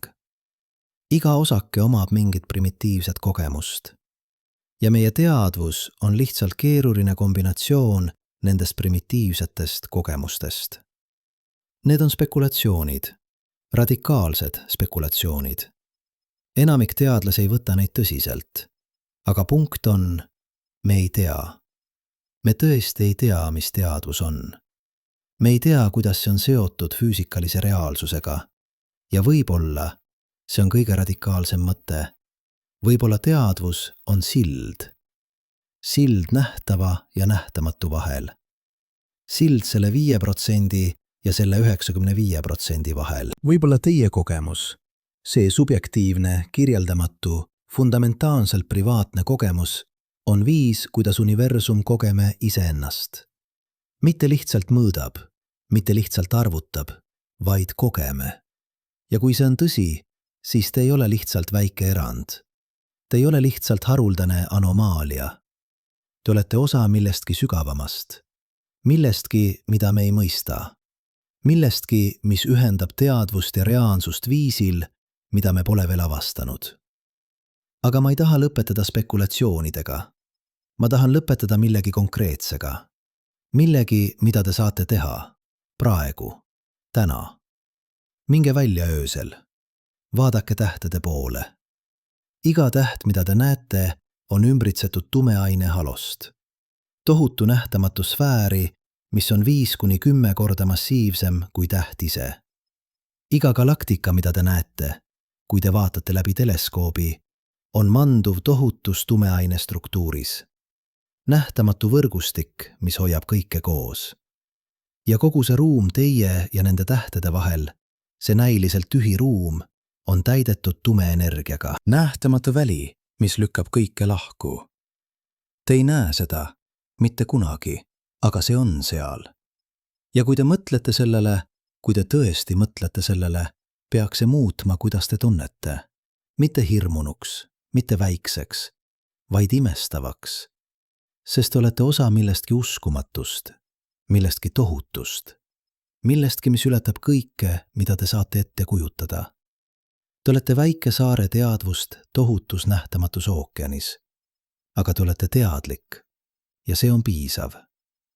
Tumeaine meeldetavad meile, et universum on suurem kui meie mõistus, et reaalsus on veidram kui meie kujutlusvõime, et on saladusi, mida me ei lahenda kunagi, aga see pole põhjus loobuda. See on põhjus imestada, sest imestus, see tunne, kui te seisate millegi ees, mida te ei mõista, aga mis on uskumatult ilus, see on kõige inimlikum tunne, mitte teadmine, vaid imestus. Ja tumeaine annab meile seda tohutus koguses. 85% universumist, mida me ei näe kunagi, aga mida me saame uurida, mida me saame mõõta. Mida me saame imestada? Ja võib-olla see ongi vastus. Mitte vastus küsimusele, mis on tumeaine, vaid vastus küsimusele, mis on meie koht universumis. Me oleme need, kes imestavad. Väikesed, haruldased, ajutised, aga teadlikud. Ja see väike hetk teadvust, see väike hetk imestus tohutus nähtamatus universumis, see on kõige erakordne asi, mida me teame. Tumeaine on seal, praegu, läbimas teid. Ja te ei tunne seda, aga te teate, et see on seal. Ja see teadmine, see väike tükike mõistmist tohutus saladusest, see on ilus. Võib-olla küsimused on olulisemad kui vastused. Võib-olla saladus on olulisem kui lahendus. Võib-olla imestus on olulisem kui teadmine. Ja võib-olla lõpuks